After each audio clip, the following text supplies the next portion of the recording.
Hi, Gary Chillingworth here for Airgunner magazine and Shooting and Country TV. Welcome to Life at the Range. Thank you so much for all your lovely comments on the Tx200 Hunter Carbine precision shooting video. Absolutely wonderful. Thank you so much. And when I look through the comments, the vast majority of them all ask for the same thing: a strip and a lube. Now, that takes me back to my days in the Chippendales.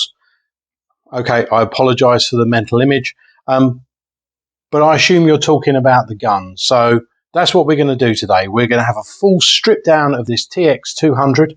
We're going to lube it. We're going to replace the breech seal, or we're going to look at the breech seal, and we're going to replace the O-rings in the compression tube. Right, this is basically what you're going to need if you're going to do a full strip and lube. You're going to need a 5mm Allen key, a 3mm Allen key. 3mm one will be a little bit big. A wooden spoon, some new O-rings from Air Arms, a pot to put your screws in, a little brass punch or something that you can use to push things through, but we'll come back in a second.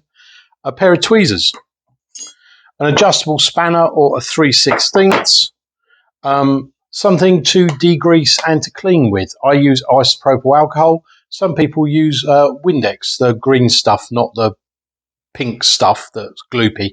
Basically something that you can wipe on and won't leave a residue.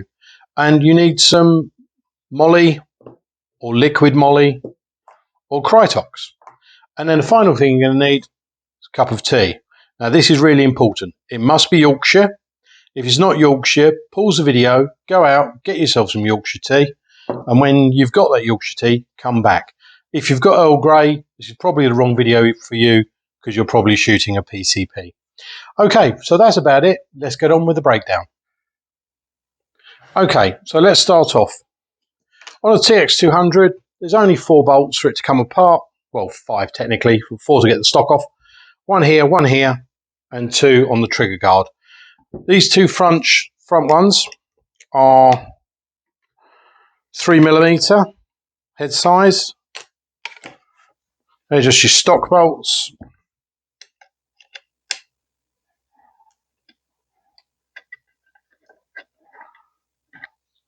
Drop those on there.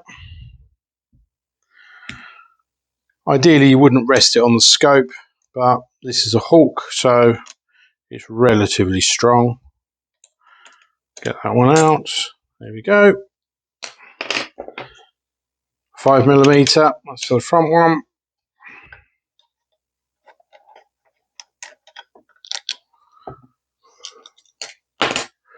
There we go. And then the stock. Look at that. Just lifts off. Okay, so now we need to break down the rifle. You need your wooden spoon, because you want the bowl of the wooden spoon so that you can put it on the edge of the table and put the butt end into the wooden spoon.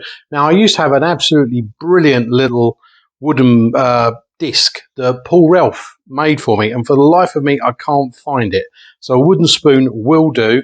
I apologise, Paul, I will find it. 3/16 spanner, or just use an adjustable. And you see you've just got one big screw here, or big bolt, sorry. Couple of turns. You just put him downward pressure on it. Comes undone. Drop it in our pot. Lift up. Okay. Now we take out the trigger block. Here we have the spring and the spring guide.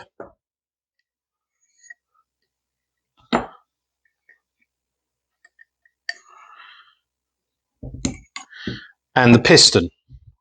And attached to the piston is the top hat. So we take the top hat out and we'll put that back on the spring. Okay, so now what we want to do is we want to remove the compression tube, also the cocking shoe, the cocking linkage, which is this part here. And to do that, see if we can come a little bit closer, we have a little circlip just here. So we just need to remove that, and then that pin will drop out. this is what I use the little brass rod for. Now, I've never found a way to remove this circlip without actually scratching the metal underneath.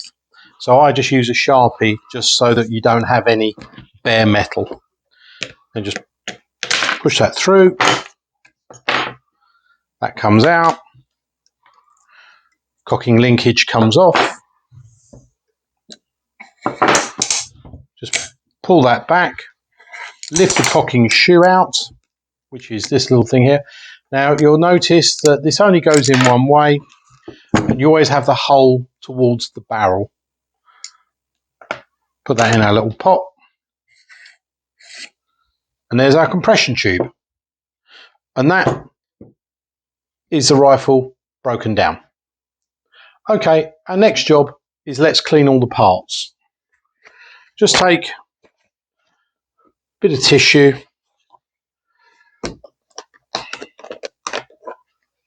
I like to use isopropyl alcohol because you can get this from eBay for about under £10, and this was last me ages.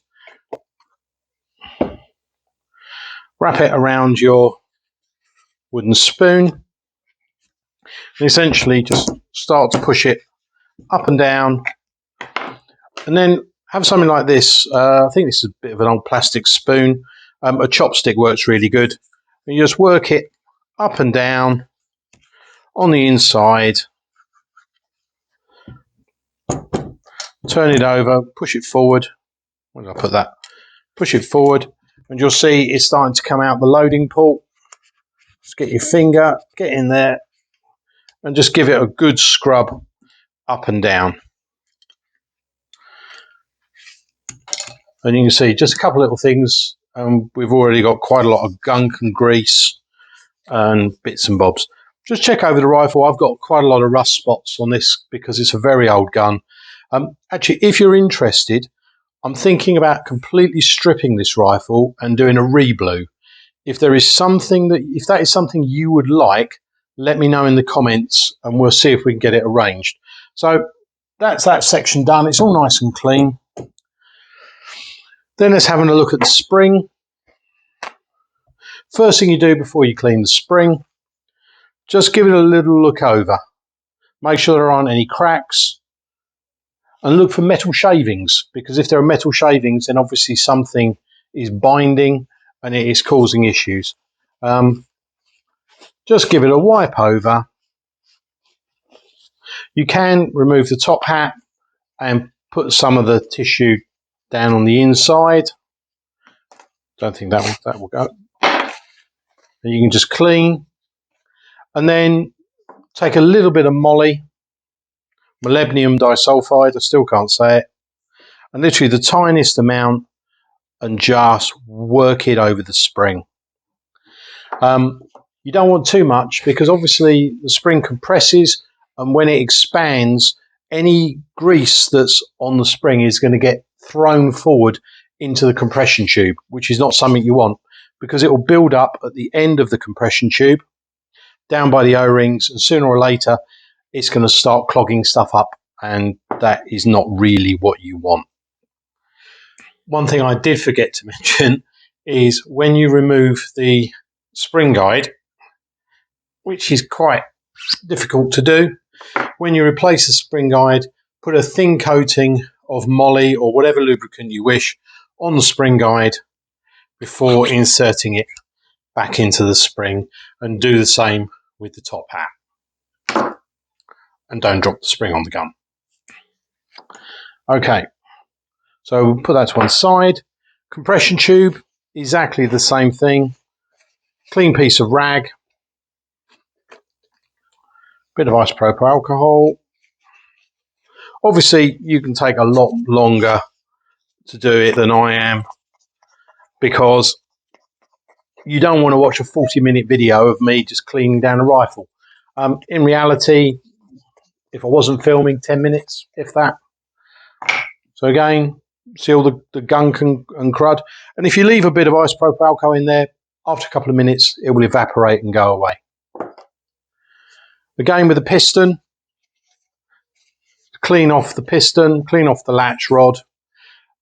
This area here doesn't really matter that much because this area of the piston doesn't touch anywhere within the compression tube. The compression tube, the piston has the breech seal at the front, and then it has these two Delrin guides, and that's what it essentially runs on at the front. Because when you put the piston in, you see there's an amount of slop. But put your piston in, and you should just be able to push it down with your finger, up and down. But that's a bit graunchy. So we're just going to clean this, and then we're going to lube it. Lubrication, Moly, liquid, Moly, Krytox. Krytox, well, this is Finish Line Extreme Fluoride. Very good. It's not temperature sensitive, but you need to reapply it every couple of 100 shots, which is fine for me, but if that's not what you want to do, then find something else. So we're going to use Moly today.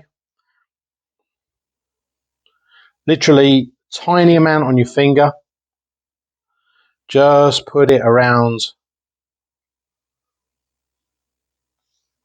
We'll come a bit closer. So tiny amount. You don't want too much because you'll end up with dieseling. So wipe it on. Then put a little bit on the guides. And at the back.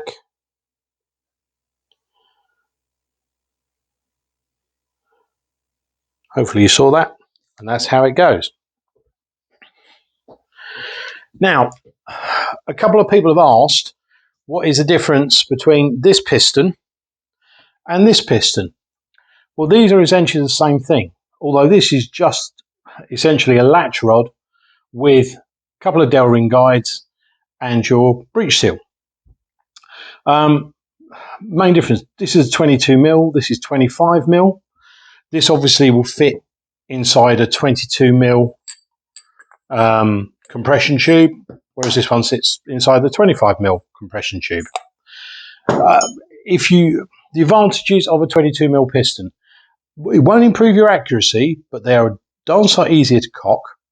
They reduce the lock time on the rifle, which is from when you pull the trigger to when the pellet leaves the barrel. So if you're doing a standing shot or a kneeling shot, or you're leaning up against a tree or something like that, you just want to go trigger, bang, pellet gone, which is a real advantage. I run 22mm pistons in my spring guns. I like them. I like the way they shoot. They're a bit more like a PCP. They do reduce recoil as well. I'm a big fan of the 22mm piston from Tony Leach. Go to Lost Volume, and that's where you'll be able to get them. So that's the 22mm piston. Yeah, literally all you do is you buy your compression tube and your piston, and when you take this out, you put that to one side and you just replace it with that. It's plug and play. It's absolutely a piece of cake. Right, if you just want to check the compression, see that's now sliding up and down nicely. Put your finger over the bottom. You see, I can barely pull that out. Take it out, put it on again. Let's block it. I can't push it down. So the compression on that is working. Okay, next what we're going to do is we're going to replace the O-rings in the compression tube, and we will bring you in nice and close for that one. So O-rings. As you can see here, there are some O-rings within the compression tube. Now there are two of these, and what we're going to do is with our tweezers, we are just going to go in. There's the first one. Now it doesn't matter how much damage you do to the O-ring because you're going to replace it. And they can be a bit of a swine to get out, especially if you've got cheap tweezers. I've been told that apparently one of the best things to use to get these out is a dental pick.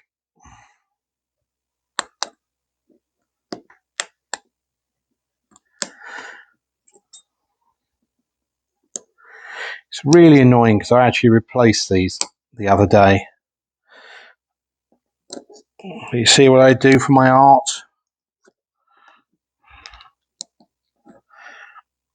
Okay, we'll come back to this. We'll come back to this in a second when I've got it out, because in a moment I'm going to swear at it. Okay, I think we've got the second one out.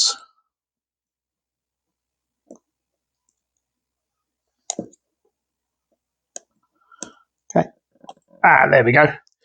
Right, so there are two. Now put these to one side, or go and chuck them in the bin, because you certainly don't want to put those back in. Pick up your two new O-rings. You do not need to lubricate them. And then literally just drop one in.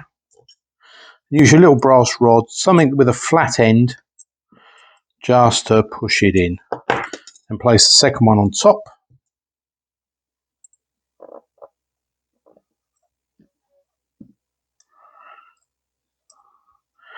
And try and get these in as far as you can without damaging them, because when you replace the latch rod, when you replace the cocking linkage for the first time, after you've placed these, they'll be a little bit tricky to put the cocking linkage back in, but I'll explain that in a minute.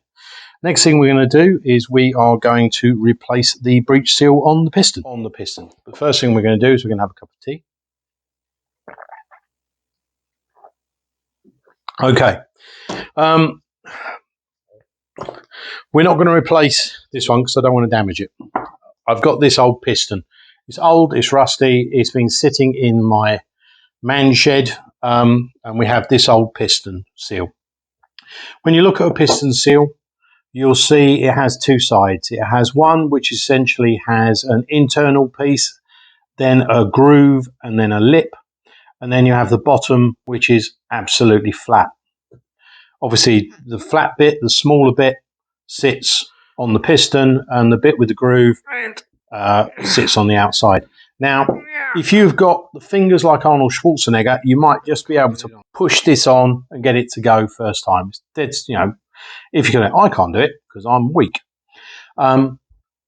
Basically, take one of these, drop it in boiling water for a minute, 2 minutes. It becomes completely malleable. Take it out with a pair of tweezers. Don't stick your fingers into the boiling water. I've got to say that because I don't want to get sued. Once it's malleable, they will literally just pop on. Okay, our piston seal has been in boiling water for a couple of minutes. Now let's see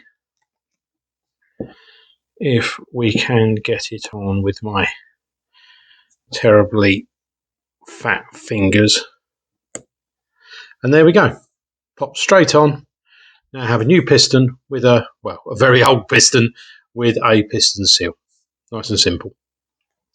Okay, reassembly. Nice and simple. Compression tube, piston, spring, top hat's already in there. There's the top hat there. Slide this in. Here is our cocking shoe. As you can see, there's a small ridge at the bottom, so the narrow at the top, wide at the base, hole towards the barrel. Place it in, then press the bear trap.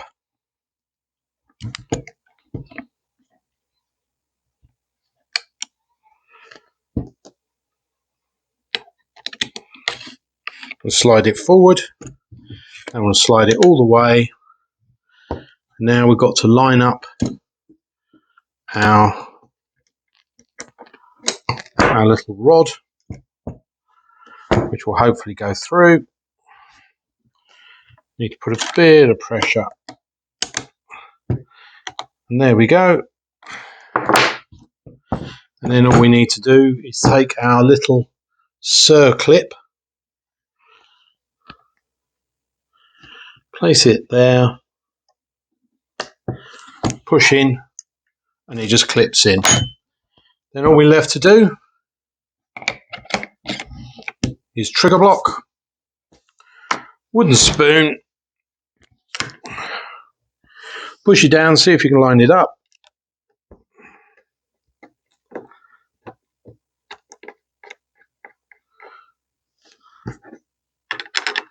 screw it in, nip it up, and there we go, all back together. All we need to do now is just put the stock on.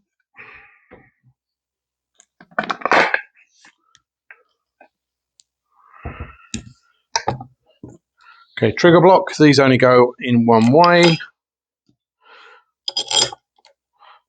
Large 5mm bolt. Just do it up loose. 3mm bolt at the back.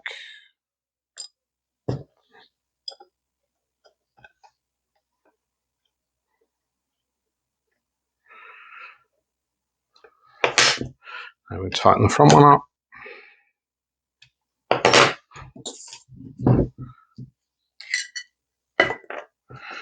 And just our 2 stock bolts.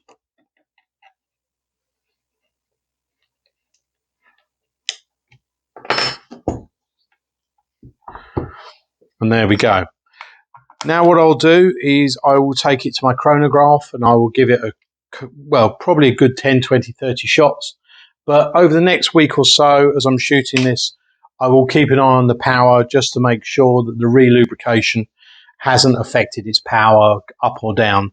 So it is important to watch, once you've re-lubed the gun, watch its power. Final thing we're going to have a quick look at is somebody asked me about the soft bedding on my old target stock. So we'll have a quick look at that, and then I think we're done. Thank you.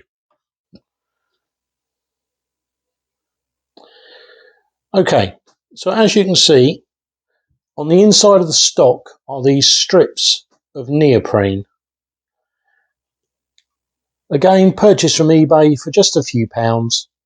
So what you do is you cut them into strips, put it on the inside of the stock, and the action sits on the neoprene and not on the wood. And that takes out some of the vibration. I'm not sure if it does help with accuracy. I was recommended to do it, and I must admit, it made the rifle feel nice. So I might actually do that in my competition stock.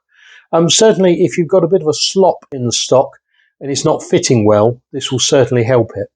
But yeah, it's neoprene. I think it's 1.5mm thick with the adhesive back. Again, I think I bought a sheet of it for about £8 off of eBay, and that's about it. Well, thank you very much for joining us today at Life at the Range. I hope that this has made sense to you. If you're not entirely sure of what's going on, then please speak to somebody who does know what they're doing, or a qualified gunsmith. Be safe, be careful, make sure your gun is always unloaded before you work on it. And if you're not sure about doing something, ask first, because the last thing you want to do is damage your rifle, your pride and joy. Thank you so much. We'll see you again in a week's time, where we're going to be looking at a Umarex Legends cowboy action rifle. And hopefully we're going to have a lot of fun with that. So thank you so much, and we'll see you again soon. Bye-bye.